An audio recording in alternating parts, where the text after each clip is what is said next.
Hello, everybody. We are back from the other side of the world. I am Ronnie Trickshot from Down Under, and this is...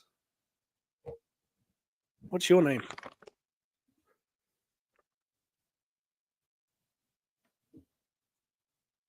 Are you going to help us out here, Adam? What's your name? Are you going to say something? Nah, I was just... You don't have to talk if you want. Introducing me. No, I was pointing to say you should... Oh, God. I thought you were doing the introduction for me as well as yourself. Okay, this is Shark Eyes, a.k.a. Adam, or Adam, a.k.a. Shark Eyes. And that dog barking, that was Dusty. I don't know what he's barking at. But yeah, it's all happening here in Ronnie Trickshot and Shark Eyes lands. Typical lag, typical horrible Melbourne weather, typical Adam's laptop has a broken screen and the speakers don't work very well. Typical Adam seems to be eating something, and I'm not sure what it is. What is that?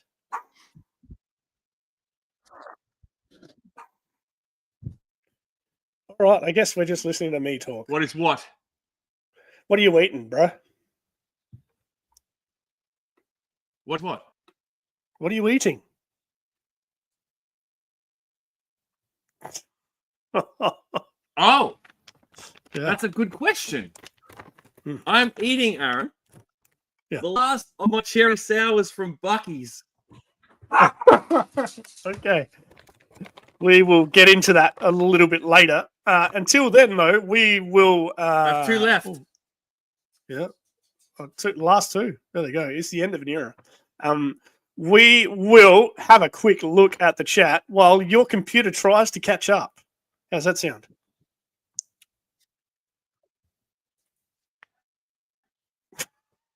All right. First in the chat was Shane Braylar. That baseball game was good. Yes, we will talk about it very soon. We'll talk about the baseball very soon. Thank you for joining us, Shane. I hope it's stinking hot in Florida this evening. It's bloody cold here in Australia. Not as cold as you blokes are used to, but it's still cold here. Eric from the Surveillance Port is here. He hopes the hookers and blow were to our liking. I didn't indulge, but I did go to bed before Adam on occasion, so who knows what he got up to. All right, guys. This is going to be one hell of a show. You know it is, Campbell. It always is, mate. Thank you for joining us. Our brother from JoeFest, from Australia and JoeFest, Zazel Clubhouse is in the house. Wreckship live from his car. Ahoy, Wreckship. I feel like I should play Wreckship's sound effect. I've got it here. It is... where is it? Here it is. Wreckship. Ahoy there, Wreckship. It's good to see you, mate. Who else is here? Let's have a look. Me and you, we're here, which is good. I didn't realize that commenting on a stream that's streaming to two channels at once actually posts the comment as both of us. So apparently you're a Rangers fan now, Adam. Look at that. How cool is that? Peter Moline is here. Hello, Peter. Good to see you, mate. Thank you for inspiring me to buy a Worms at JoeFest, which we will get into a little bit later. GI Jetman, Rubber Dub, Jeremiah Tubb is in the house. It's good to see you, mate.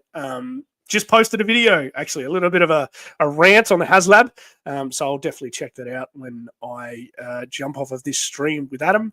Adam has seriously frozen. This is funny.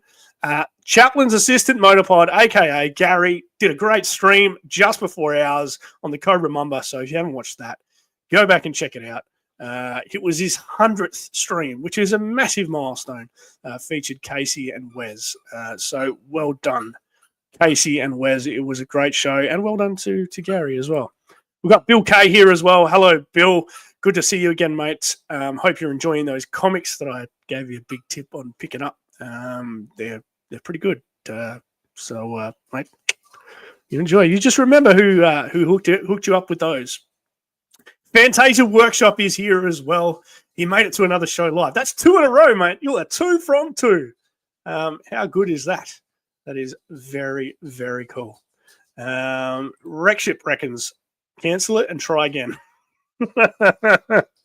we might have to.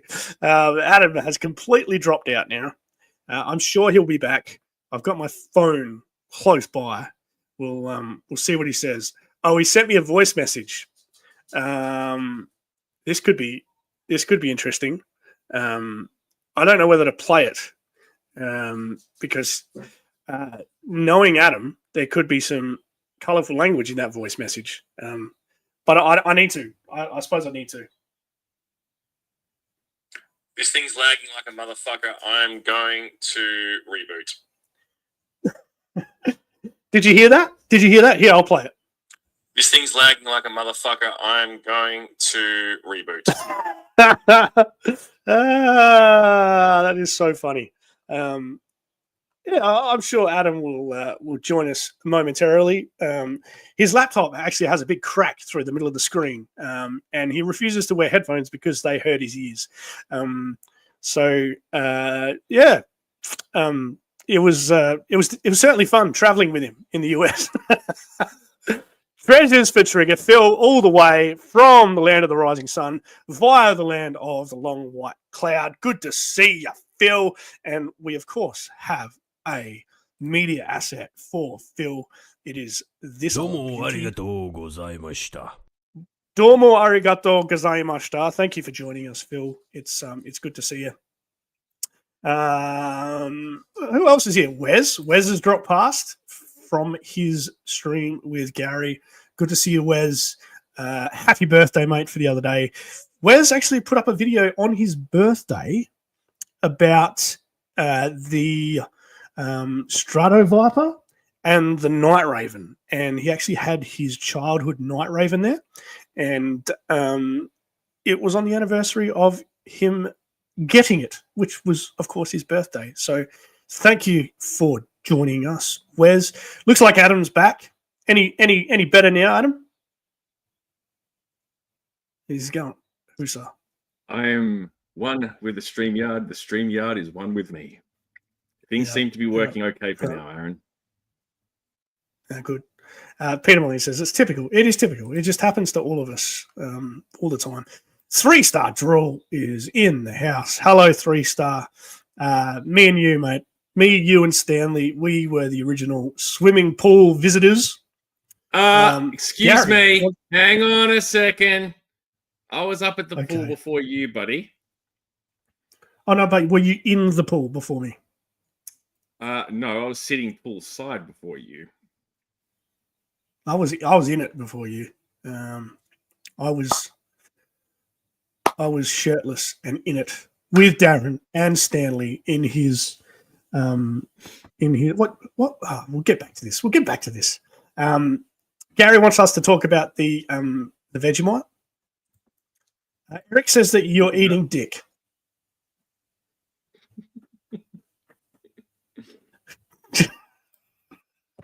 Zazel says, so far, so good. Yep, everything's kicking along beautifully.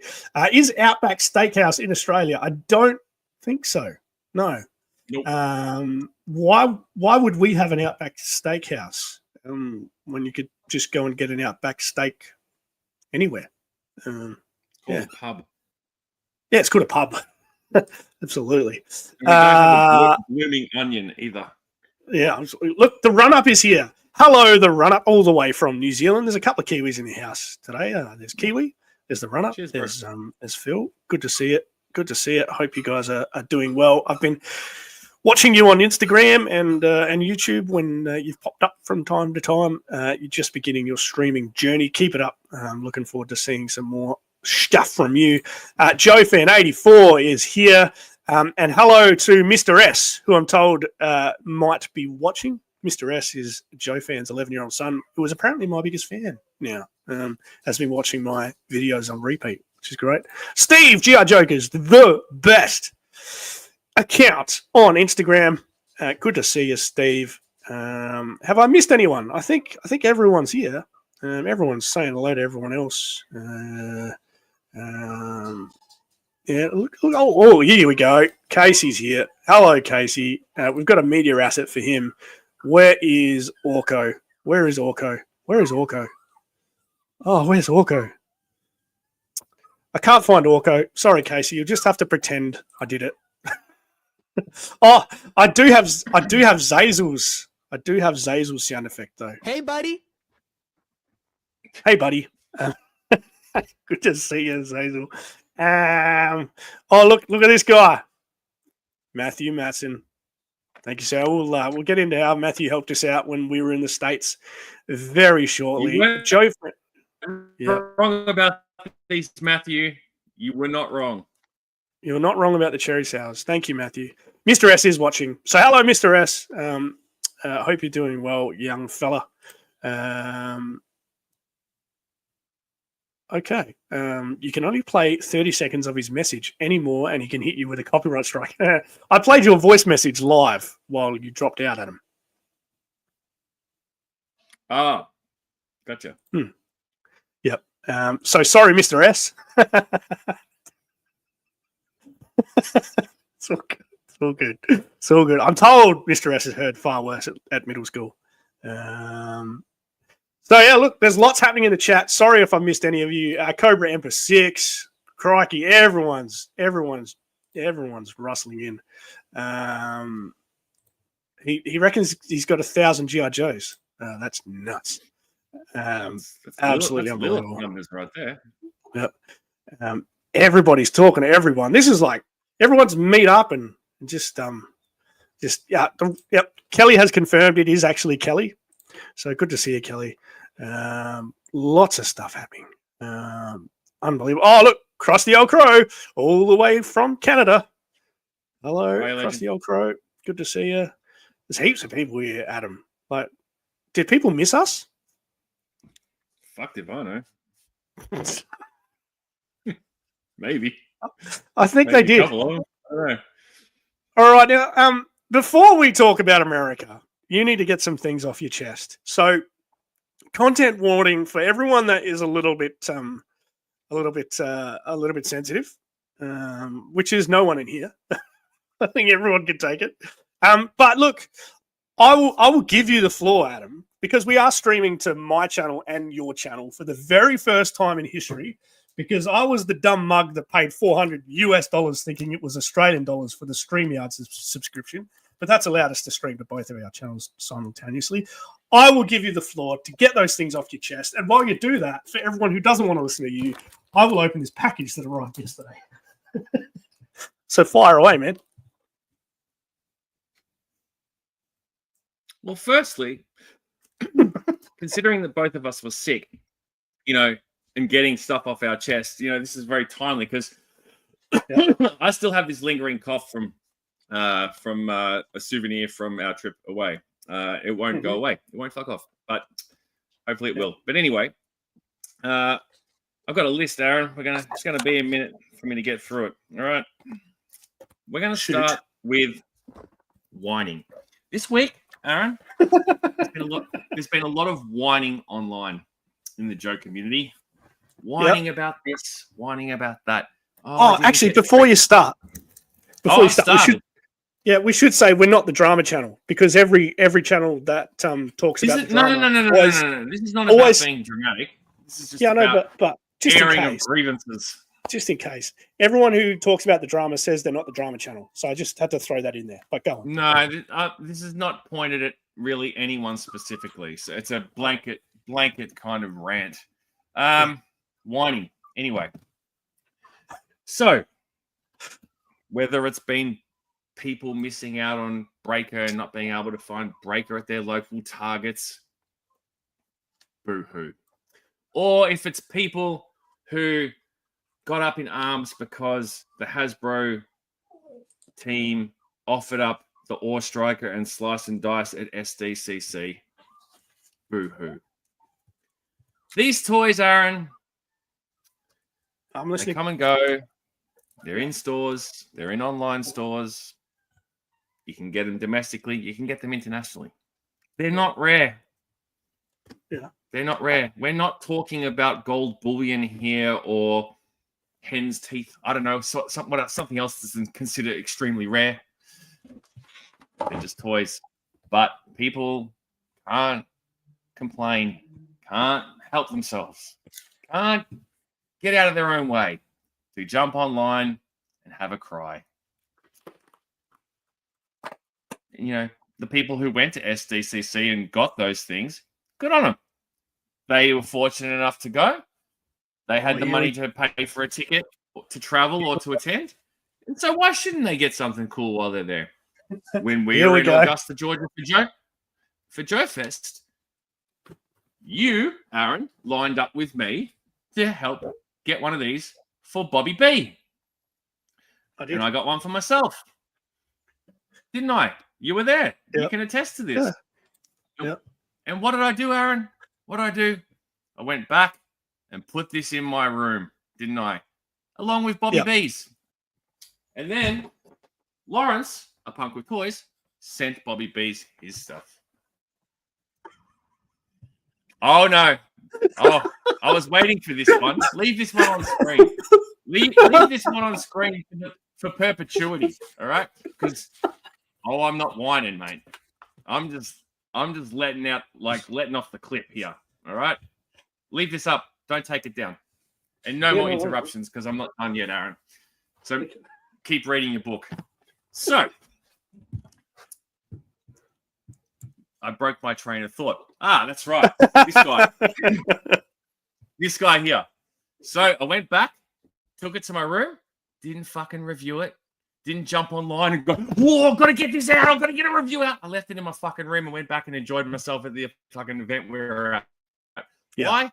Because memories over views, for one, and two, who gives a fuck, right? At the end of the day, who cares? It's just toys. But no, people got to cry. People got to cry. FOMO, hype, false scarcity, all these things create this. And people just got to cry. Tears, constant fucking tears, all week long. And, you know, and I wasn't even heavily using the internet this week and I still saw it. And I just disengage, just ignore. But it just piles on and on and on and on and on. All right. Now, point number 2. Resellers. Point number 2. Yeah, resellers. We're going to talk about those trash individuals. We're going to talk about them. All right. So we've all sold stuff that we've bought, right? So technically everyone could be a reseller. However, Aaron, I don't know about you, but I've never gone to get something that's brand new. Gone to get something that's brand new, right? That's at a set price, right? Let's say like a slice and dice 2-pack that is going to be available domestically and widely available, no problem, right? And then jump on Facebook and cross-post into multiple groups a sales post charging $128 for. It's not an exclusive. This is just a capitalist cunt preying on people and being a greedy fucking cute. That's what he is. And you know what, Aaron? I don't know about you, but I was always told never trust a person who has 2 first names. And the individual in question, his name is Robbie Rob Jr. All right? I don't know who he is. Never interacted with him before. Never will. Never even seen his name before. But he fucking popped up with a quickness, didn't he? After he'd lined up at SDCC and got himself multiples of these things to jump on the internet and resell. Wow. You know what's fucking sad? You know what's fucking pathetic? In all those posts, because I searched his name out to see how many of them he's done. In all those posts, people like DM'd, oh, would you do it for this? Oh, would you trade some Mezco for that? Like, thirsty motherfuckers, Aaron. So thirsty for an Ore Striker or a fucking slice and dice 2-pack that's going to be available. Because they're scared they're not going to be able to get it, Aaron, when it comes out in a couple of months. Oh, no. Hasbro Pulse will have a meltdown. I won't get my toys. Fucking where? Fucking sad cunts. The saddest of cunts that you actually are willing to spend double or triple the amount on something like that and feed that kind of putrid fuck. Wow. That's fucking sad. It's really fucking sad. Anyway, I hope there's not a point. I hope there's not a point 3. Oh no, there's more. Yeah, we're not done yet. I already feel better though, Aaron, after I got that one out. Oh no! All right. I do apologise for everyone who came here for the USA chat. I'll come in. But don't delay this. I'm working my way through it as quick as possible. All right. Casey reckons you're killing him. Continue. Thank you. None of this stuff is rare, right? None of it. And yet people acting like the thirstiest bitches online for a toy, Aaron. Wow. Oh, it's just mind-boggling. Grown men acting like that. Like, this is not air. It is not water. It is not things that you need to exist and live on this planet. And yet, here we are. Just fucking unreal, man. Now, we're going to wrap it up with this last point. Okay? Wow. I've got a list within the list. All right? Okay. So let me read off some names for you. Excuse me. Sci-fi. Mainframe. Wetsuit. Stealer. Short Fuse. Lifeline. Night Viper. Python. Talk about short fuses. Big Lob. Hit and Run, and Iceberg. All characters you're familiar with, and so are our viewers, Aaron. Guess what, Aaron? What? For the last 5 years of the classified line, I have seen these names fucking ad nauseum mentioned in posts, like literal posts, like, where's Lifeline? Or in comments, oh, when are we going to do sci-fi? Well, guess what? All these names have all been revealed and shown, haven't they? Whether it's a name only or a render or the actual product, you're all fucking getting them, you impatient cunts. All right? Finally, you're all getting them, okay? You're all happy now? Can you like give it a rest? Repeating the same shit week after week after week? Entitled fucks. Entitled. That's all you are. All of you people who do this shit and just waste people's time online, that's all you are. All you're doing, I'm not finished yet. All you're doing is just waiting for the next shiny plastic thing to come along. Oh, look, I got it. Fucking pathetic. All right? Now, in closing. All right? In closing. We've got 2 new characters coming out, Aaron. The Green Viper and the Ghost Viper. All right? Which is cool. Yep. All right?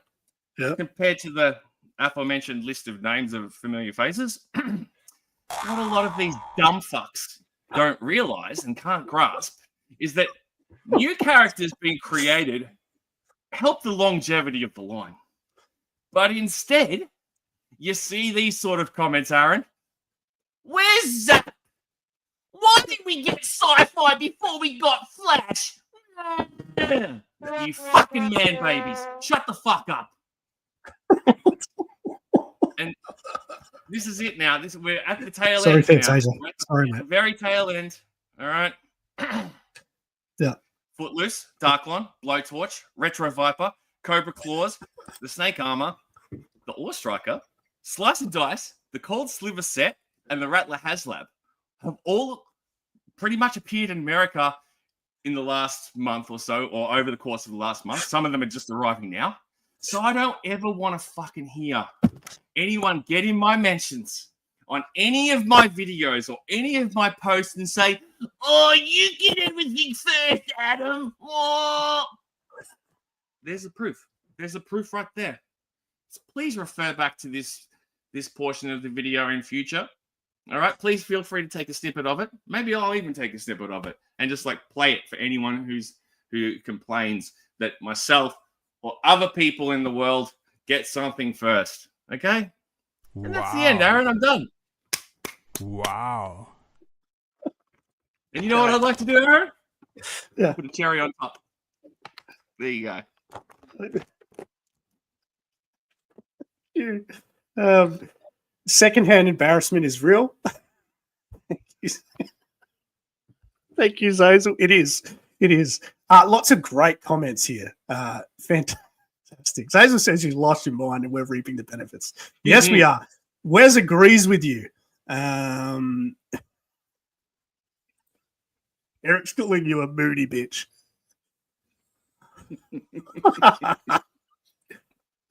Casey reckons that you're killing him. Yeah. Phil's worried about you going out and going for a drive somewhere. I felt the pizza downstairs, mate. Yeah. Gary thinks you need therapy. Yes. Yes, it is. Yeah, absolutely. Josh says that you need a good lie down. I absolutely agree. Someone get Adam a beer. 100%. Yeah. And Matthew agreed. I don't know if you saw that before. He's saying a Foster's. I think that would make him angrier, I reckon. Gary wants a DJ and a Dawn Moreno. Okay. Bill Kay said that was a hell of a rant. It's over now. It's okay, Bill. It's okay. It's okay. We're okay. Fantasia said, someone take the soundboard away from me. No more sound effects now. We're good. We're good. Krusty Old Crow said, stop. He's already dead.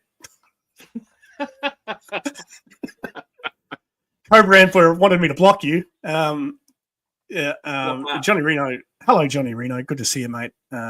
He said it's Cardinal. Check out Cage's Customs on YouTube if you haven't done that already. Ken Best, for the very first time. Thank you for joining us, Ken. Some great comments here. Thank you, everyone, for sticking with us. Everything is just the comments have lit up. Hello, Agent Chuckles. Thank you for joining us, mate. It's good to see you. And let's get into what we actually came here to talk about, which was our trip to America. And I have put together a slideshow because I'm kind of crafty like that. So there's the thumbnail from today's show. And Adam, this side slideshow, you haven't looked at it, have you? No, I haven't looked. Okay.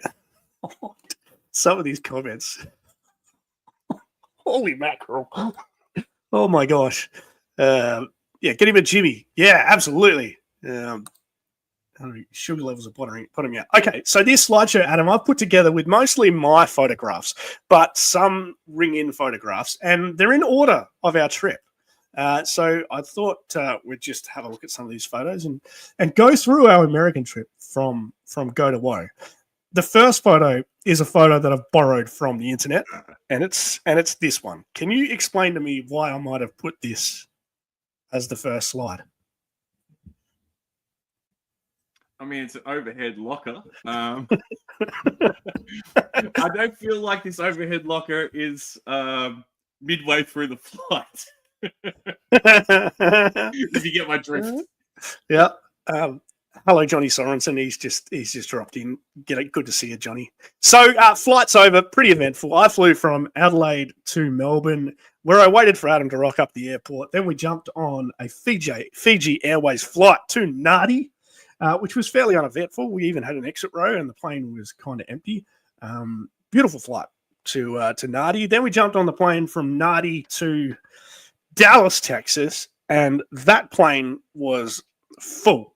And there was quite a bit of turbulence somewhere south of Hawaii when I was just starting to nod off. Wait. Yeah. Before you go any further, all right, folks, I want you to picture this. I'm sitting in the aisle seat. Aaron's sitting in the middle seat. Yeah. The plane is shaking, all right? Yeah. Quite noticeably. Mm. And I actually, this is pretty much one of the only times I fell asleep on the flight over was during the turbulence. It doesn't really rattle me that much. It was hectic. It was pretty hectic, but I've had worse. But I would like to give you a live look at Aaron in his seat. Rocking gently back and forth. Oh, man. As I was kind of like in and out of my slumber, I turned to him as I look at Aaron as if he's like hoping a higher power will intervene or something. Oh, Like, I was praying. I grabbed your leg. I think I'm like, you all right? And you're like, I can't remember what you said, but you're like, yeah, this is fucked, man.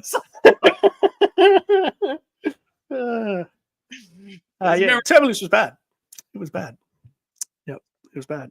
The funny thing was the guy next to us. He slept the whole 16 hours or some shit.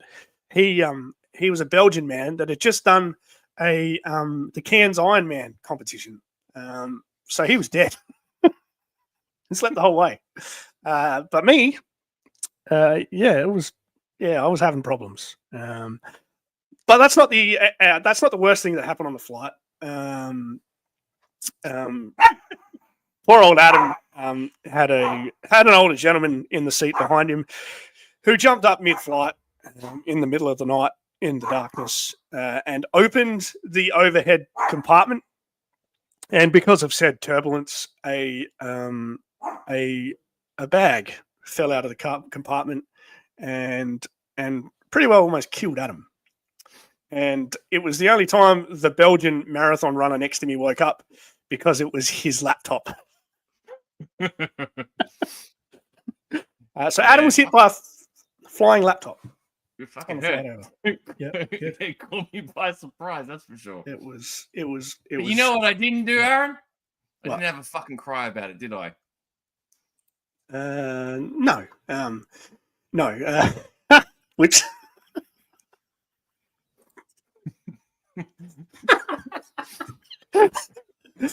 Which is unbelievable. I turned around and gave the guy a fucking dirty look, I think, from memory. I was like, what are you doing? Kind of thing. Like, it's the middle of the night, bro.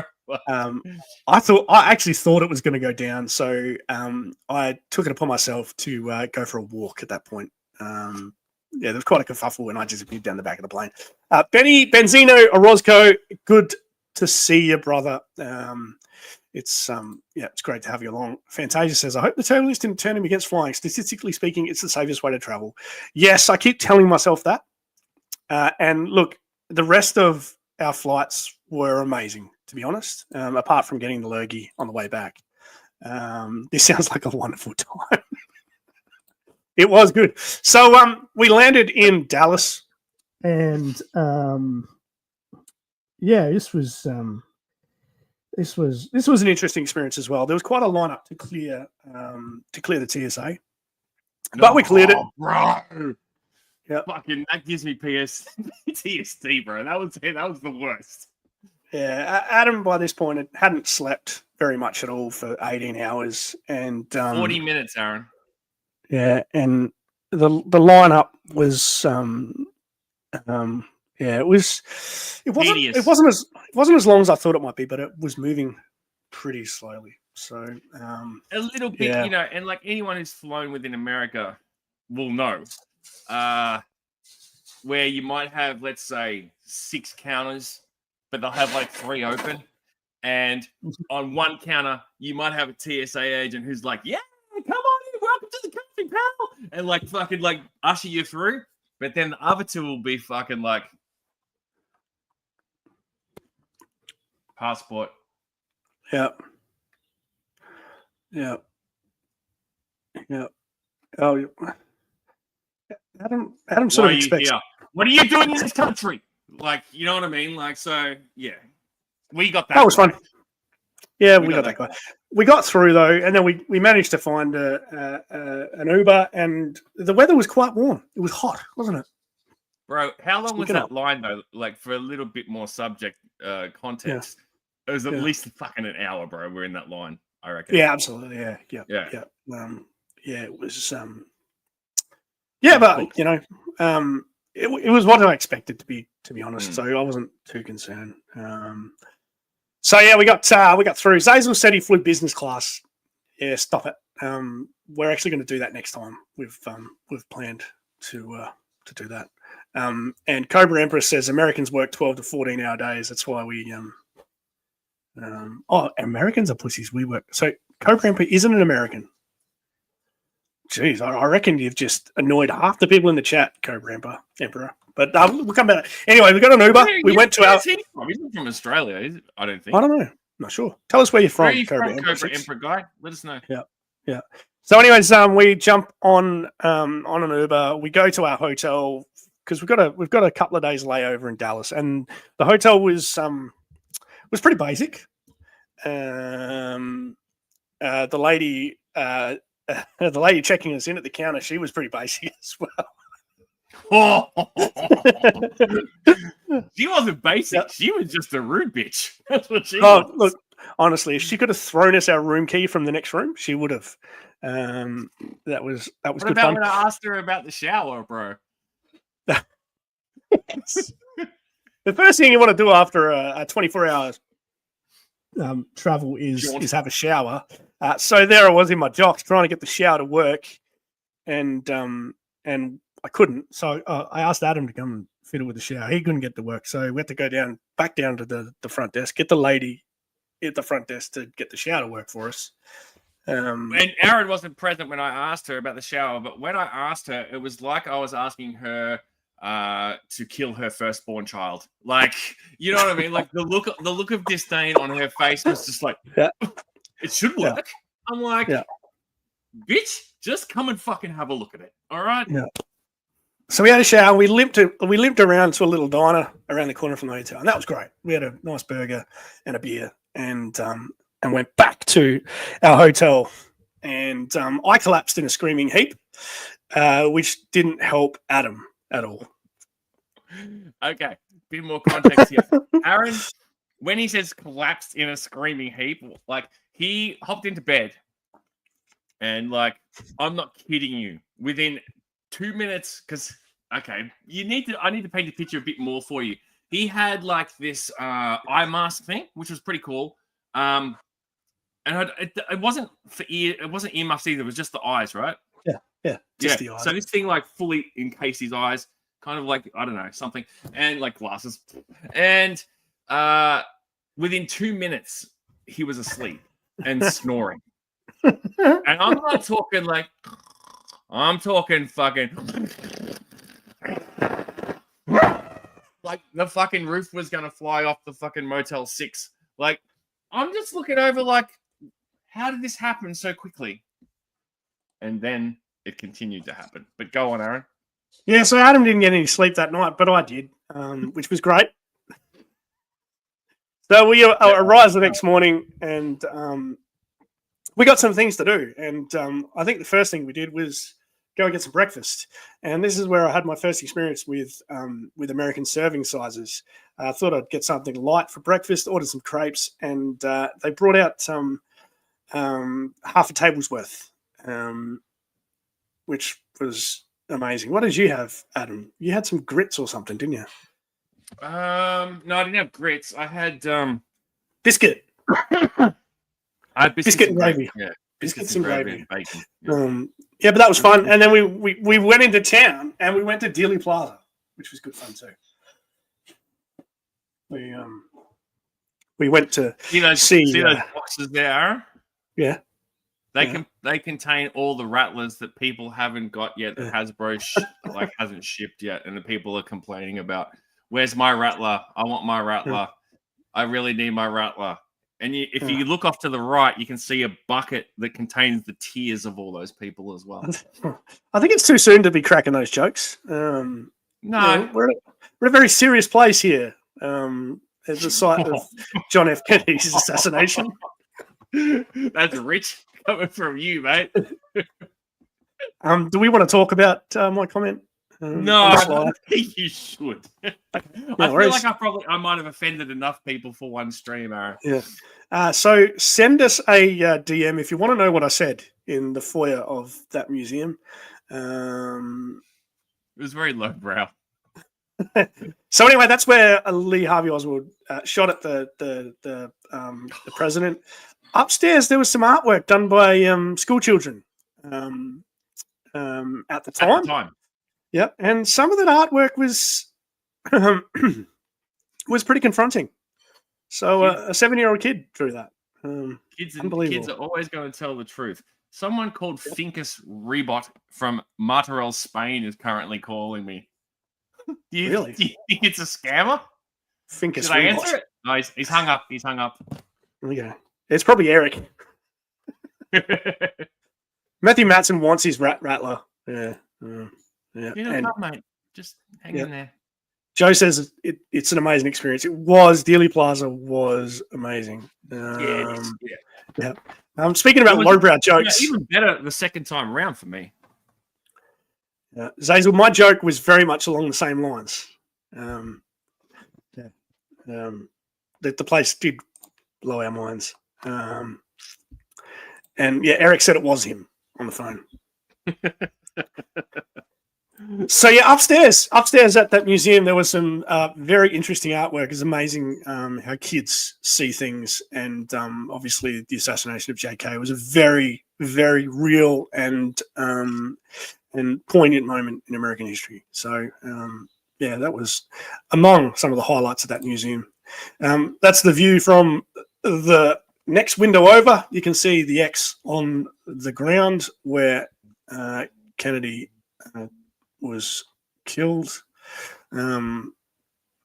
There is the Texas Book Depository looking back up from Dealey Plaza, and there's the X on the road. So this kind of thing, for maybe some of you Americans watching, you might be watching this thinking, that's no big deal. That's just in Dallas, we've all been there. We all know what that's about. For Adam and I, this is the kind of thing we've only ever seen in movies or on TV newsreels and documentaries. So to actually be there was incredible. So that was quite an experience. You got anything to say about Dealey Plaza, Adam? Yeah, that was my second time there. You forgot that. Oh yeah, it was too. You went when you were a teenager, though. Is that right? Yeah, I was 18 the first time I went there. Yeah. And so 30 years ago, Aaron. 30 years ago. So what was it like looking at it through different eyes, older eyes, 30 years later? Yeah. I think I got more out of it, obviously, this time around. Yeah, definitely, 100%.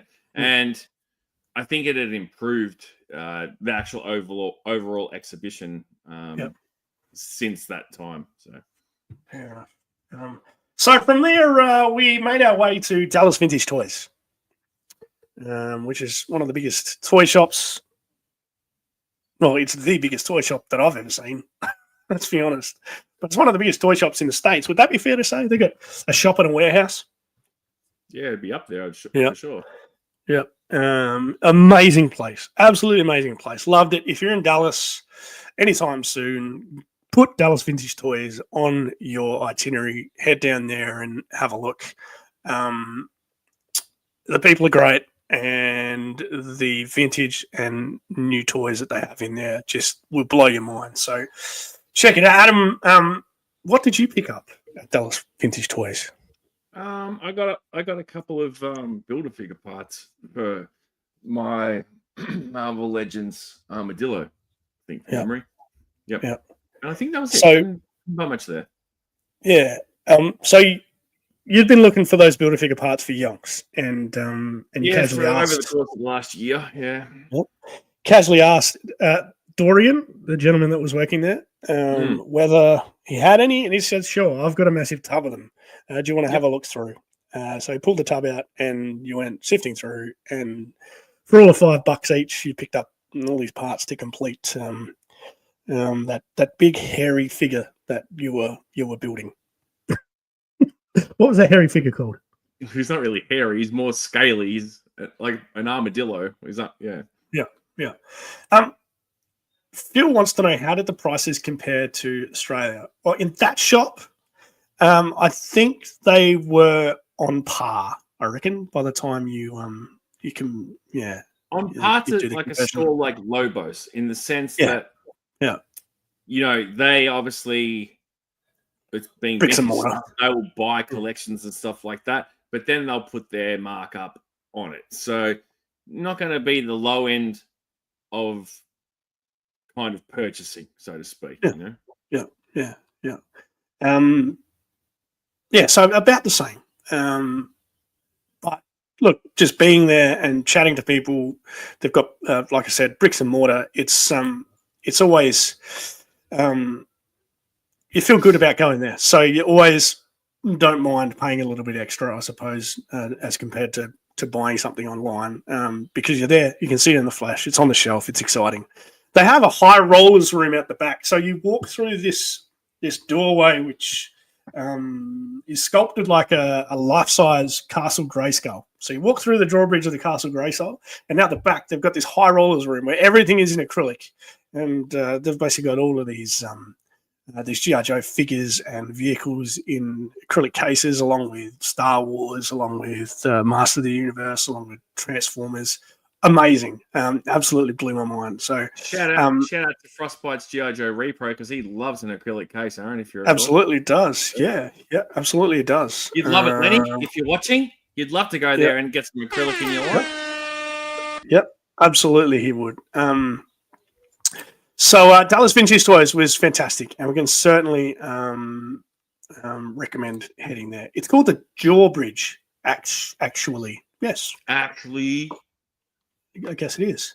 So that room was just unbelievable. We were in heaven. All of those things didn't have prices on them, but they were for sale. So I think Dallas Vintage Toys openly say, look, they go out and they spend millions of dollars on toys to sell in their shop, and it certainly looked that way whilst we were there. So they were saying if there's something that you want and you can't see it, check our website because it's probably in the warehouse at the back. So if you find it on the website, we'll go out and get it for you. So this place, and there was just stuff that wasn't even listed on their website too that they said they had too, like because they've got that much stuff. They're constantly buying collections.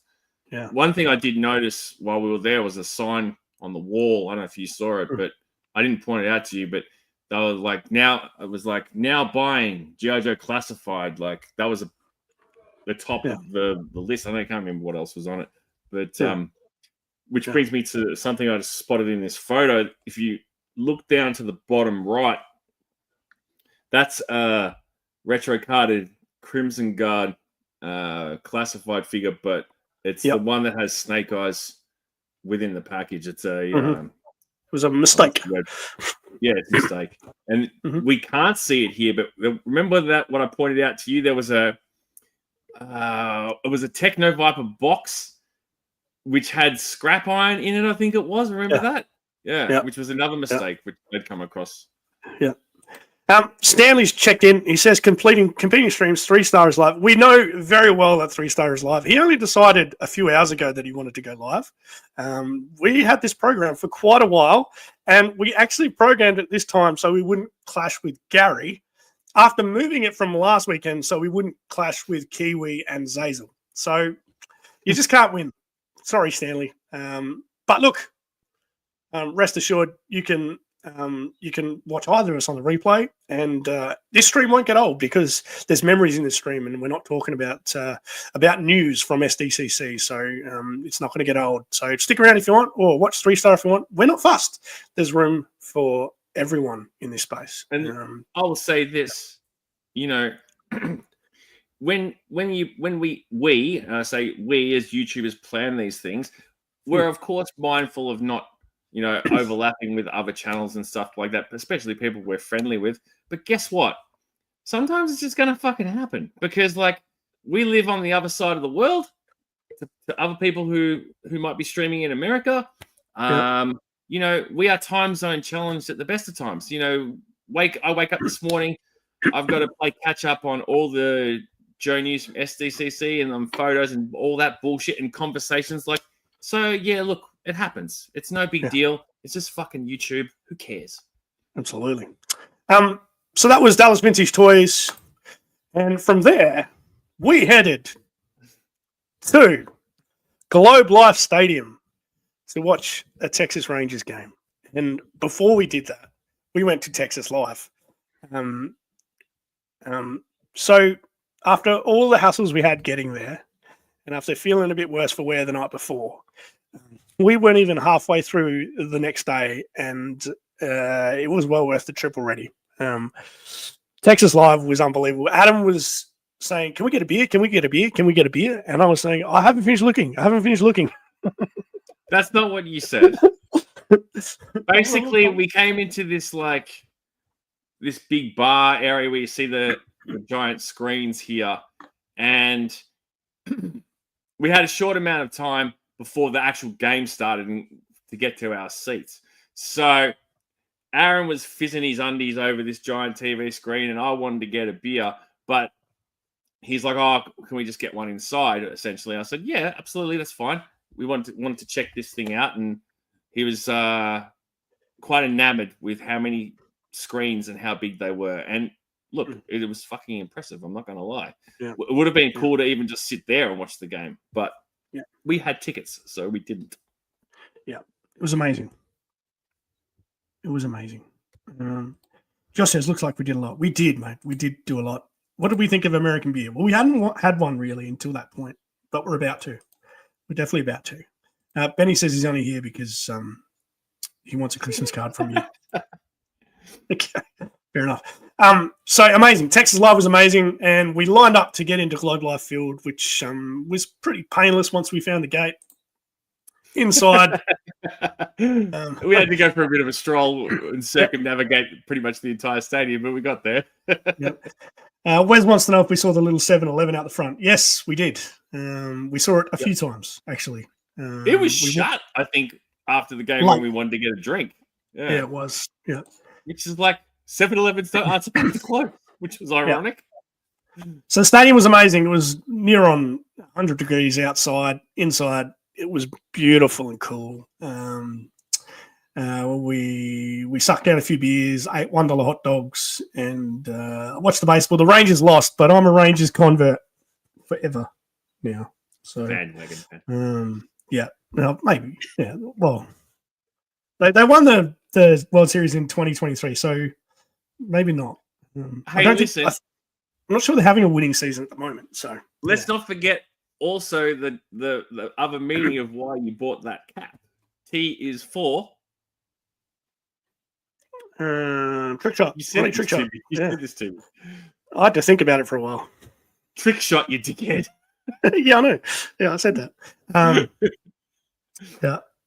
Phil says that looks amazing. It was amazing. It was unbelievable. They played the national anthem before the game, and that was spine tingling. Again, the kind of thing you've only seen on TV. Aaron, what was one of the first things you noticed when we sat down in our seats inside the stadium? Oh, the cup holders. Yeah, 100%. The what? The cup holders in the seat in front. Not the fucking cup holders. Besides the cup holders. What did I notice? You tell me. The air conditioning. Yeah, absolutely. It was amazing. It was 100 degrees outside and nice and cool inside. It was phenomenal. It was because it was a pretty hot day that day too. It was $1 hot dog night. Good. Jeremiah says go Astros. It's okay. No worries, mate. And Zazel said he's going to take field or ball game in next time he's in Japan. It's definitely a great idea. It was a fantastic atmosphere. Can definitely recommend it. And I'm a Rangers fan for life. From there, we went back to the hotel afterwards, and we almost got conned a couple of times, didn't we? Did we? Yeah, there were Uber drivers driving around with neon Uber lights in there. I wouldn't say we almost got conned. I would say that like we were like made aware of the hustle, but at the same time, I asked the question like, how much is it going to cost? And it was the whole we'll turn the meter off kind of bullshit. Yeah. It was It was an uncomfortable feeling, but we ended up getting a legitimate Uber home with a gentleman from a South American nation that didn't speak much English, but we used Google Translate to talk to him. It was good fun. You used Google Translate to talk to him. Yeah, from the front seat. Yeah. Lawrence is here. He says the best part of the trip to the US was meeting him. I'm kind of a big deal. Yes. Not going to lie. Took a while to find you, mate. You had to stand up in the bar, but we got there eventually. I don't know. I feel like Ed was a bit more of a highlight than you, Lawrence. Dusty's joined us. Hello, Dusty. Glad to meet you. So, back to our hotel room and another night where Adam didn't sleep at all because apparently I was snoring. I think I slept a bit that night, didn't I? You tell me, mate. You tell me I was asleep. Yeah, that's true. That's true. You were fucking sure were. Yeah. So after 3 consecutive nights of very little sleep, a storm was brewing for Adam, and the trip down to Augusta the next. Actually, can you guys believe that after very, very little amount of sleep, that me of all people would allow that to get to me? Yep. Never. Perish the thought. Fantastic says, a good thing we weren't in Memphis. Hustlers and scammers meet at the airport. Yeah, that would be nuts. This rat bag's joined us. My wife has just confirmed that I do snore. Thank you. Jesse knows the score. Bill reckons my DP should be a saw viper. More like snore viper. Yeah, snoring Ron. That was me. So what was brewing was a very interesting day for the transit from Dallas down to Augusta. So we had to go back to Dallas Airport, all 5 terminals at Dallas Airport linked by a train line, and jump on a plane to Augusta, Georgia. And just about everything that could go wrong for Adam did go wrong. And on reflection later that night, I sent Adam a list of things that he had survived. So the night before, we realized that we were not sent any booking details for our American Airlines flight by our travel agent. So we emailed him at 1 a.m. And this precipitated a decent rant from Adam. So we were still awake at 3 a.m. Yeah, I mean, again, hard to believe, but yeah, Adam went on a rant. Then hold up for 1 second. I've got 2 questions. One question actually. Mm-hmm. How come you put red tape over some of this part of the? That's because I said really bad words. I think they look worse in print. All right, cool. Yeah. Okay. Now, so, are you going to read? Can I ask another question? Are you going to read through this list? Absolutely, mate. Yeah. Okay, cool. Because I want to stop you at one point. Go.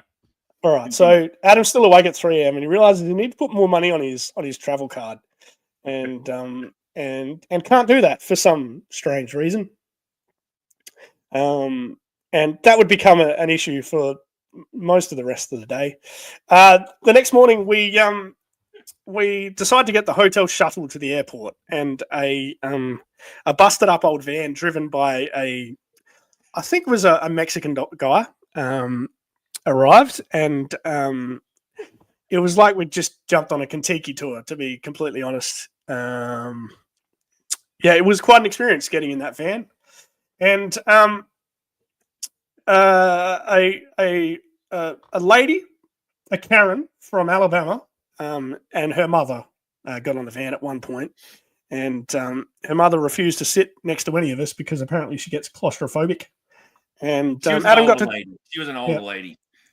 Adam got to talking to the daughter, who was complaining about how much it costs to go to Disneyland, yeah, that was fun. I think at one point I stopped the conversation and said, "Your problem is that you have children," which she didn't laugh at. Anyways, we get to the airport. We're dropped off at the wrong terminal. We're dropped off at 1 out of 5 terminals. And when there's a 1 in 5 chance you're going to be at the right terminal, there's a good chance you're going to be at the wrong one. So we were at the wrong one. When we checked in, we discovered that the travel agent had not told us about a $40 charge to check a bag onto this aircraft. Which you were very impressed with. That stung. That definitely stung. It definitely did. So we checked our bags, then got in line to enter the terminal main, and that was quite a long line. Got to the front of the line, and we were told that we were on the wrong line. That was the TSA line, wasn't it, to go through? Wasn't it? Yeah. But we were told we were in the wrong line. We were told we were in a pre-check line. Yep. So, but I think it was the line if you had been pre-checked. Does that ring a bell? I think you had to be like be a card holder or something. I can't remember, and we clearly weren't because we were Australian. So if you get in a line that says pre-check, and then you get to the front of the line, say you're at the wrong gate, this is the pre-check. Like, well, don't you get a pre-check before you get checked? But what the sign is implying is that people who have been pre-checked should get in this line. So thanks, Dallas Airport, you idiots. So anyway, we found the right line. And of course realised we're in the wrong terminal. Adam, by this point, had no sleep and no breakfast, so we decided to split. And I said, Adam, look, I'll go and scope out where we need to go. Go and get yourself some breakfast, mate. I'll come back and find you.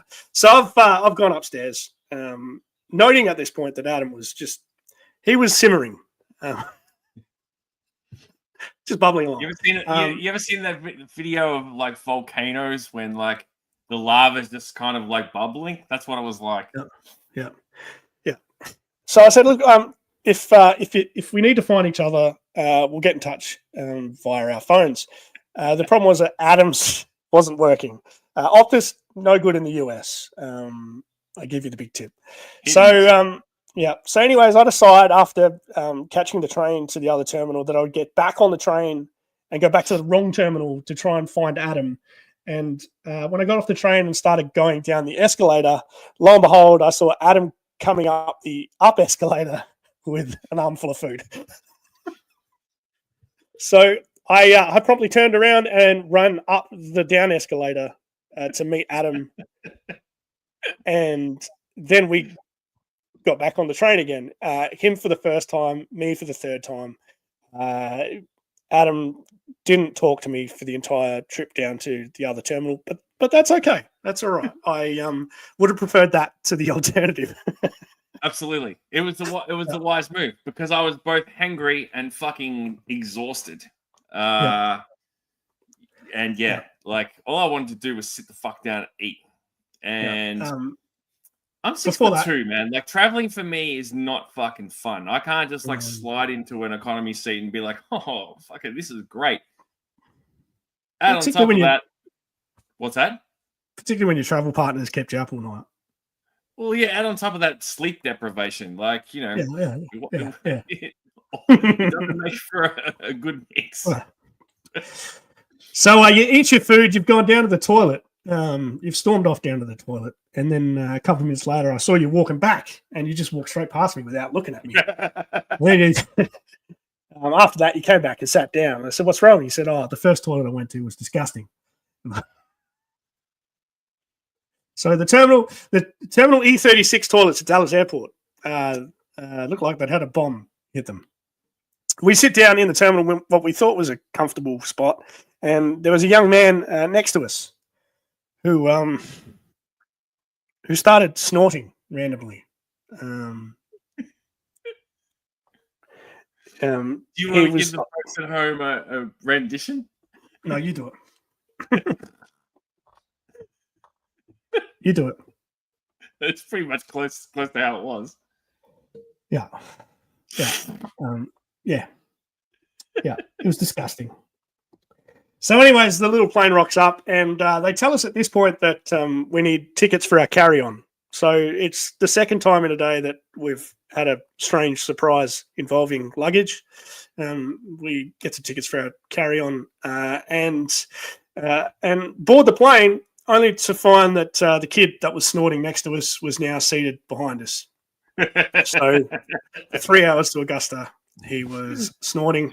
There was one toilet in the back of the plane, of which there was a huge lineup for most of the flight. Touching down, I don't know what the pilot was doing, but yeah, he landed with an absolute thud. It was amazing. And then we had to line up again to get our carry-on back. Augusta Airport was beautiful. It was fantastic. We made our way down to baggage claim. And I kid you not, the bags came out and they did one lap of the carousel. Are you still there, Adam? Because this story involves you. Yeah. The bags did one lap of the carousel. Oh, bro. And while they were doing this lap, Adam noticed a police officer or a security guard patrolling with a nice-looking puppy dog.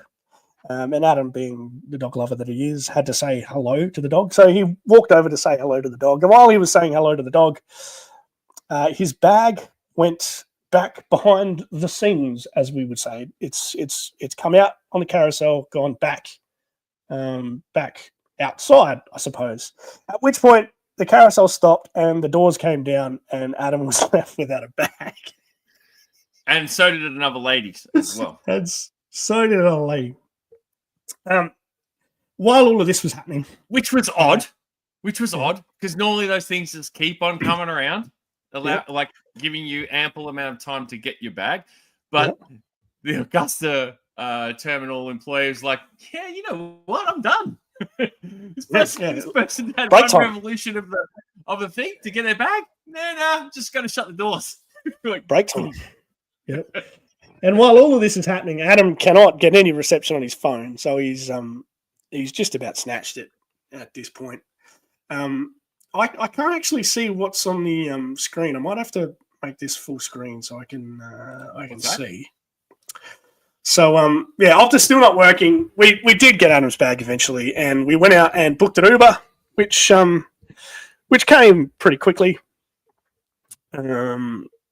I'm sure it's felt like hours for Adam, but when it did rock up, it was a young man by the name of Trey, and his car was filthy. Wait, he didn't even get out of the car to open the boot. Remember, he just popped the boot. Yep. Pop the boot. Bags in there, boys. Yep. And in the back of the boot, it looked like a brothel. Like we was basically a big breakfast. We pushed our bags in, and as we did, it pushed all of his rubbish towards the inside of the back seat. That's basically what happened. As we pushed it in, and then we jump in at its finest. Yep. Then we jump in, and he didn't talk to us much, but he did have the song "Jelly Roll" on repeat. I don't think he talked at all, bro. Yeah. Did he? Yeah. I don't think he said anything really. I can just say, Jelly Roll on repeat. Adam's still battling with his phone at this point because he's still going to try and figure out how to get money on his travel card. And I feel like I talked you down at this point. I talked you down you tried to talk me down. Talk you down from a ledge, and because you were. I'm paraphrasing, but you were like, buck up, like we're there. We're going to arrive soon. Yep. Da, da, da, da, the hard work's done. You'll have Wi-Fi at the hotel. All of that. Yeah. I didn't want to hear it. I was at this point. I was just like, just shut the fuck. In my head, I was like, please just shut the fuck up and leave me alone. Yeah. Like, we get what you're saying.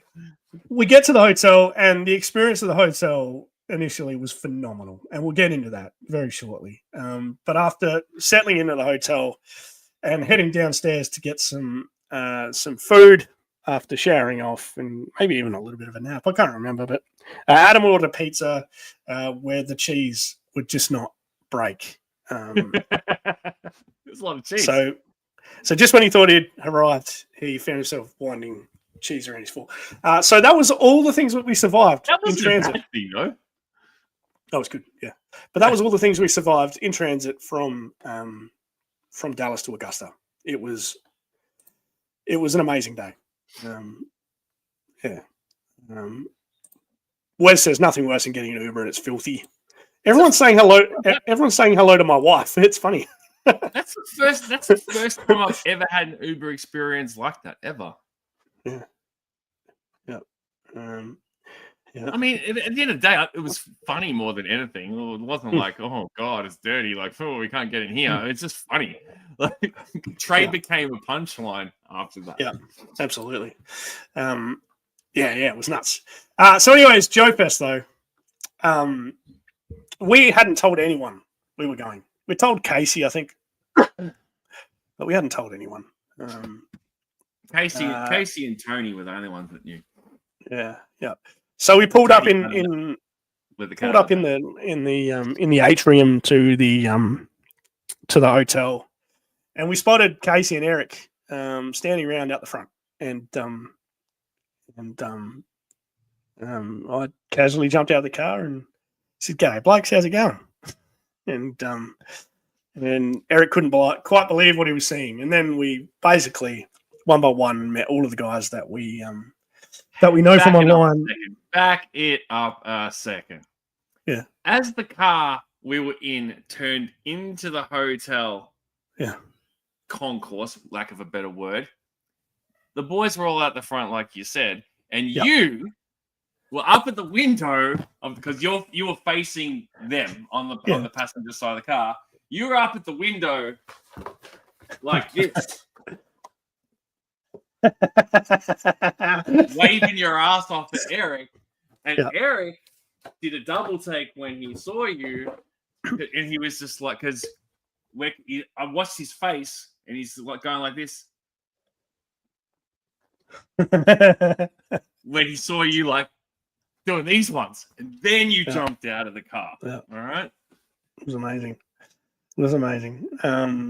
So yeah, as the hours went by on that Thursday evening, we obviously met everyone that we know from online, and it was an amazing experience to see everyone's reaction.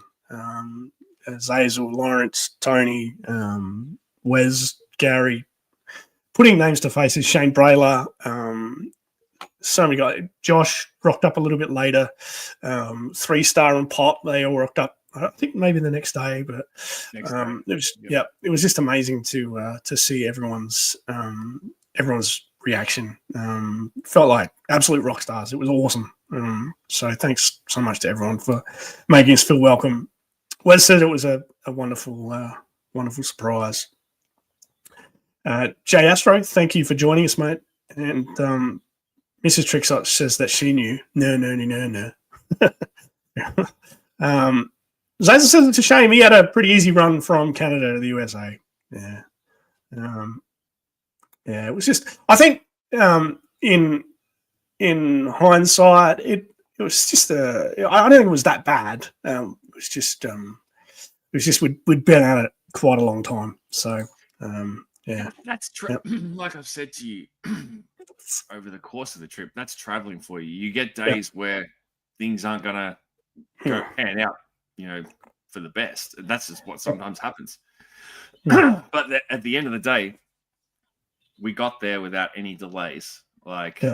We survived, and that's all that matters. You know what I mean? So, and had a good time. So Thursday night was a good night to recover, and then on Friday we had the whole day to ourselves before the show started. And Casey and Eric were kind enough to organise a bit of an excursion for all of the first-time JoeFest visitors, and we actually ended up down at a toy shop in Augusta, and I've totally forgotten the name. What's the name of that toy shop in Augusta? The big one. I can't remember. I was trying to remember that the other day. Help us out, boys. What was this big toy shop called? Someone in the chat will be able to. Yeah, so we make our way to this massive toy shop in Augusta, and our party ran into Lawrence's party. So Ed and Tony and the whole gang were there. We walked around the shop together. Again, it was just mind blowing. It was fantastic and a great experience to be there all together. Wes said it was Top Something. That is Top Fun Toys and Comics. Is that what it's called? No, not Top Fun.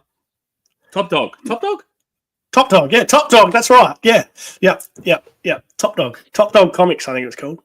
From there, we also went to a comic shop around the corner, and then we went to another little toy shop that was a favourite of Casey's, and we ran into Zazel and his crew there. So we were all out and about on that day. It was pretty warm, but we were well looked after. It was a fantastic afternoon. From there, we made our way back to JoeFest, at which point Casey and Eric and Gary and all of our friends who were exhibiting had some setup to do, which they did. At that point, Casey presented you and me with an exhibitor wristband, which allowed us sort of free access to the show without having to line up, which was an unexpected surprise and a very generous surprise. It was just, that was amazing, being able to just come and go on the show floor as we felt. And it also allowed us to get in there before the show floor actually opened. So we were walking around in there with Wes before the show even opened up, and that was an amazing experience as well. So there's Pop and Darren. Yeah. So it's great to see them. They rocked up a little bit later on the Friday, and they were in good spirits. This is before Pop went and did his back in, because that night he walked around for an hour and a half with a toy that he bought in a big box. No, it was from the compendium, Carson's compendium. He bought, yes. Not the compendium. He bought the compendium. The big book. He bought the compendium. And I actually caught him racing back to his hotel room. Great times. She caught him racing to his hotel room with the compendium. And that basically crippled him for the rest of the weekend. The poor bugger. Yeah. This was Saturday morning, is that right? No. This was day one, bro. Friday night, yeah? Yep. Because I said, I'm pretty sure it was, because I said to you, we should do this early. Yep. Before the masses arrive and the line gets bigger and Larry becomes more and more tired over the course of the weekend. Yeah, absolutely. So, yes, I do remember now. It was Friday night. Incredible experience. Meeting the guy who basically wrote the soundtrack to our childhood. We also met Maxim Warp in the line. He recognised Adam, but didn't recognise me. But that's okay. We'll keep working at that. So hello to Max. I'm sure he'll be watching on the replay. Met Max in the line. Larry was obliging, happy to take photos, sign whatever, and actually asked where we were from. And when Adam told him he was from Melbourne, Australia, Larry referenced the TV show that was filmed there that Adam is a fan of, which was a bit of a buzz for Adam. So yeah, it was really cool. Really cool. Anything to say about Larry, Adam? Yeah, bucket list moment, man. It's definitely top 3 for me for the entire JoeFest experience. Yeah. It was, and I'm glad we did it when we did too, because over the course of the weekend the line did get bigger. And, every now and then I'd see him and he'd be sitting there, and you could tell he was getting pretty tired over the span of a couple of days. So yeah. I actually entered some photos in the JoeFest photo competition and won a bunch of awards, which I'm quite chuffed with. That was well worth doing. My lovely wife accompanied me to Kmart the day before we left to get some of these prints done, and to take out a couple of little awards was nice. These are the comics that I bought. I got a massive bunch of comics. So I've picked up all of the entire ARA run now, except for issue 144 and 155. So pretty close to completing that. I reckon, Adam, you picked up some as well. Some Captain America books that you're looking for. No, I didn't get them, bro. I'm still too shy. And I am 4 shy of the original ARA run, and I am 4 shy of the special missions run as well. Yeah. But I did get all the Order of Battles in one hit. So thanks to you. You pointed those out to me. But I think I left it a bit too late to make a run on a lot of the comic sellers at JoeFest, and that was to my worked against me, I guess, for lack of a better word. But that's okay. I'm still looking for a heap of IDW numbers, and there was none of those there.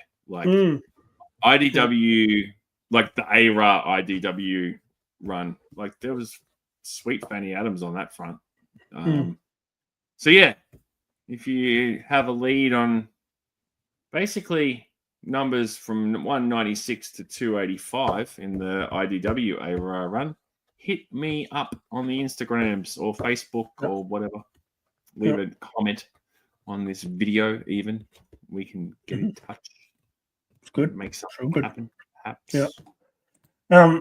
There's the rest of my haul, and this is a still from a YouTube video I did. So if you want to look at all the stuff that I picked up during JoeFest, there's a video elsewhere on my channel. But I got so many figures, and I was gifted a whole bunch of stuff too. So James Passman, still a big kid, he gifted me an armadillo tank, which was unexpected. Thank you so much, James. Gary from the Chaplain's Assistant Motorpod, he gifted me that dial tone Minton card. So I did really well throughout the weekend. Casey presented me with a battle cat, which initially looked problematic because I didn't think I'd have room for it in my suitcase, but I managed to store most of this stuff in the box for the battle cat. So in the bottom of my bag, I had a He-Man box full of G.I. Joe stuff coming back from JoeFest. So I got a couple of Grail pieces too. So I got my 1984 Storm Shadow in a lobby swap. The lobby swaps are pretty cool. They're the unofficial sort of JoeFest. JoeFest happens in the corridor, coming back from the store floor to from the show floor to the hotel, where collectors just like us, they set up and sell their spares. So put some things up in the lobby swap. Also got just about every O-ring version of dial tone that was ever produced. So that was fantastic. Looks like Joe Fan got himself a Cobra Liquidator. Good work, man. Lots of stickers, lots of cards, lots of paraphernalia. It was amazing. Really enjoyed it. I suppose the best part of it though was those late nights, Adam, staying up after the show had shut, just chatting with guys that we had known from online. And you did that on each night. I think so much so on Sunday morning, you found yourself sleeping in to midday almost. Saturday night was the big night on that front, and I was more than happy to push it to the limit on that front because I knew that was the last opportunity for that, and that I'd already done the show floor X amount of times, and I'd gone to JoeFest with the intention of not like going there to buy stuff. So most of the stuff that I'd coveted, like, this exclusive and other bits and pieces, like, getting Larry Hama to sign my books and stuff like that. I'd knocked it out the park on day one. So, and honestly, I didn't feel compelled to stand at stalls and just go through boxes of toys and troll for this and that, because I've got a lot of stuff that I already wanted, and at the same time I knew that my time was going to be precious there, so I preferred to spend it with people. And the other thing I tried to do was go to the panels as well, because I originally hadn't put a lot of thought into that, but once I was there, I was like, I'm not going to get this opportunity again anytime soon. And at the same time, it was a good opportunity to sit there and be informed about something, of course, but to rest and like get your because you're doing a lot of legwork over the span of the weekend. Like physically, it's demanding. You're walking from the hotel to the convention floor, then you're walking the convention floor, then you're often going back and forth to your hotel room, whether it's to drop stuff off or take a dump or go and get food or whatever. You know what I mean? Like, there's a lot of legwork. So, yeah, the panels were great for that, like a little bit of a reprieve. And, it was crazy. Like, you go into a panel with, like, Larry Hama and whoever else he was with, and there was hardly anyone sitting in there watching. And I'm, like, thinking, so many of you people are missing out, like, on this part of the experience. But we all have choices to make at these events. So we do what we must, and that's it. But, yeah. So just as quick as it came, the show went. It was a blast, and before we knew it, and sorry, make you look at my face. Before we knew it, we were in the pool on Sunday night, with the gang that were staying overnight on the Sunday and leaving on the Monday. So Darren, Pop, Stanley, he was in the pool with us. Joe Recondo was down there. Loki, Daredevil Dave, the whole crew jumped in the pool. Lawrence, Tony, who else in there? Joe Oscar Mike. Sherlock was there. Charlotte Prime, yep. Joe Bro, GI Joe Bro. Yep. I've just got to draw a bloody. I compared my muscles to his, which was quite a funny moment. Has gone down in GI Joe history. It was a fantastic time down by the pool. Joe Fan Riss, he stayed on Sunday night. Yep, he left to go to. I know he went down to the beach. So Sunday night was certainly a highlight, just to chill after the show, have a couple of beers in the swimming pool. I jumped out of the pool at one point to go and have dinner with Zazel and his gang, which was nice as well. So yeah, I made sure I got around to chat to as many people as I could while I was there, because I mean that was probably the highlight of the whole weekend for me. Just catch up with guys that I've only ever spoken to online. So I spent a lot of time at the pool, from when I first went out there, and Darren and Stanley were out there, in the pool, and I was just talking to them, and then hanging out poolside with Shane, Wilhelm, Joe Recondo, Riley from Finland. Who else was there? Little Wilhelm's son was there. Yep. Other people. Beta Ray Bob, he was out there, and then and that obviously kind of became like a revolving door sort of situation where Tony and Lawrence and Ed came out, and all those other guys that you mentioned were in the pool. So that was cool. That was definitely one of the big highlights of the weekend. And I even took a trip, taking a trip downtown by myself to the main street of Augusta to buy some beers from a bottle shop, which was cool because I wanted to sort of go down to the downtown area and go for a little stroll, but I didn't really have the time when the convention was on. So it was cool just to go down there and have a brief look. When I return in 2027, I definitely want to try and see a bit more of Georgia if the event is still being held in Georgia. Yep. Yes. Joe Fan says Zazel gave him a bottle of Vegemite. We Adam took some Vegemite, and on the Saturday morning for breakfast, Hillbilly Harper and Gary had a try, and we taught them the right way to do it, which Mrs. Trickshaw has said here, just a little bit of Vegemite with a lot of butter on toast, and they enjoyed it. So yeah, that was good on the Saturday. So with JoeFest in the bag, we made our way, sadly, back to Dallas, where we experienced Whataburger for the first time that evening. That was a medium drink, which just blew my mind. And we collapsed again at the same hotel that we stayed at on the way in.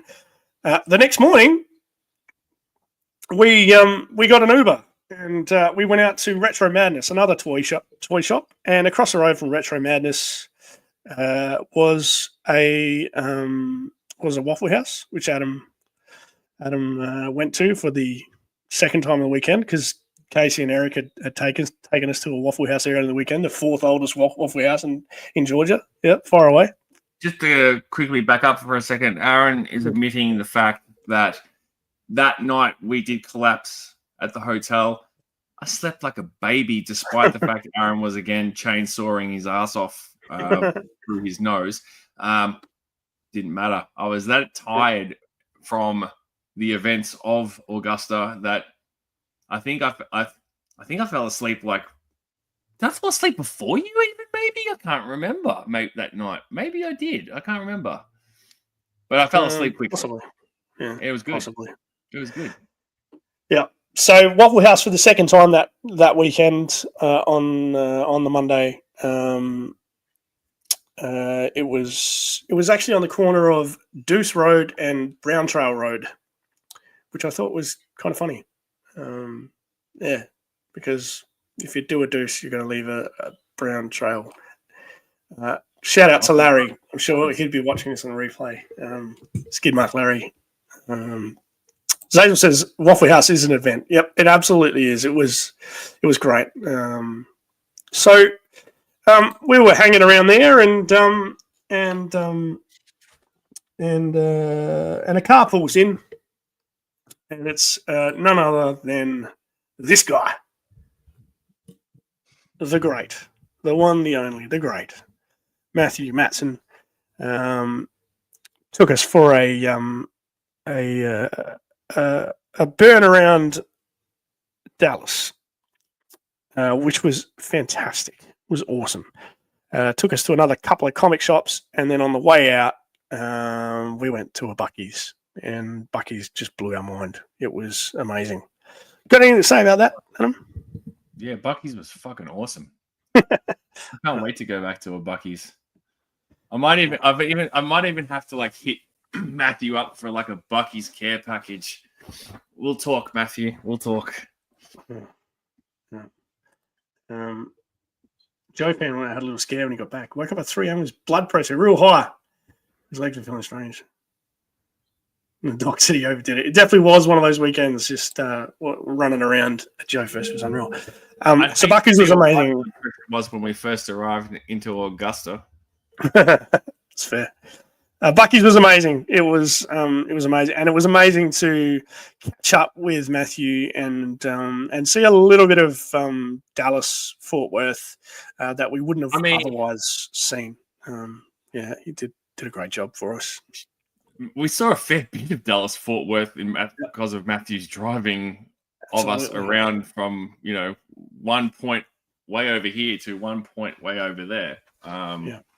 So props to Matthew. It was good to meet him in person and get his lay of the land and have a few yarns and go to Buc-ee's. Buc-ee's was an event. The fudge at Buc-ee's, awesome. The jerky from Buc-ee's was awesome, and as you saw, the sour cherry confectionery was fantastic.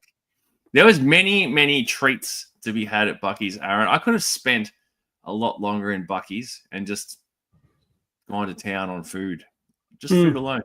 Yeah, but we had to be realistic. We were going to get on a plane, and when you're flying 18 hours, you don't want to load up on the wrong things because airline toilets are not a lot of fun. Let's be honest. No. So from there, it was home, and the flight home was pretty uneventful. We did okay. I slept. Yeah, slept. Thank you to the oxycodone. That definitely helped. Yeah. But as we were nearing our homes, we started to feel a little bit off. And as it turned out, we both caught influenza A at some point, which basically had us bedridden for the best part of a week. It was horrible. It was disgusting. So it was, I suppose, the only sting in the tail from what was an amazing trip. We're still suffering a little bit from that. Yeah, it was a bit of a kick in the dick, wasn't it? Absolutely. Yeah, as Joshy says here, the flu was the worst. It was. But yes, we have to do it again. And I feel like we're better for the experience, and we'll have an even better experience next time. We can plan a few things a little bit differently, and really maximise the trip now that we've done it once. So the saving plan starts again, and I can only encourage everyone else, if you haven't been, squirrel some money away and try to get out there, because it's Campbell, you got to come with us next time, man. If you're watching, I don't know if you're still watching, but if you can make it happen, mate, make it happen. Yeah, absolutely. You know what was fun? Yeah. when you posted the photo in the Oz G.I. Joe group, the one that I got kicked out of, and you posted the photo of me and you with Larry Hammer, that was fun. I really enjoyed that. That was good. Yeah, no worries, mate. I'm always here to help. It's a good group, that one. Yeah. Anyways, what have you got coming up, Adam? You going to review anything anytime soon? Nothing. I've got fuck all. Okay. All right. No worries. Sweet. Fuck all. Nothing. All right. I've got a show on tomorrow. You know why, Aaron? You know why? Because nothing's coming. It's all in America, man. Yeah. It's all in America. Oh, that's it. I'm going on the Facebook groups. I'm gonna make a post, Aaron. This is not fair. My wife wants to know what you did to get kicked out of the group. Whatever, dickheads. What was that question from Jesse? What was that? That's more important than these weedy little whiny pricks. She wants to know what you did to get kicked out of the group. What did I do with what? No, don't tell us. What did you do to get kicked out of the group? Oh, what? The story for another day. That's a long story, Jesse. But let's just say that. How could I put that in a nutshell, Aaron? You're privy to what happened. How can I put that in a nutshell? Oh, you chose to get yourself kicked out, I think. Oh yeah, I was angling towards that. Like I definitely, I didn't want to be in the group anymore. So that was that. I think that's all we need to say. Yeah. So I'm streaming tomorrow with Casey. So over the last few weeks, you would have seen me do a couple of streams with Jeremiah. Casey wants his turn. So he'll be. What are you talking about? Casey's going to cover the top 20 G.I. Joes he would buy if they were brought out and classified. So Wes is off to bed. Good night, Wes. See you, brother. Jeremiah's saying g'day to Mrs. Trickshot.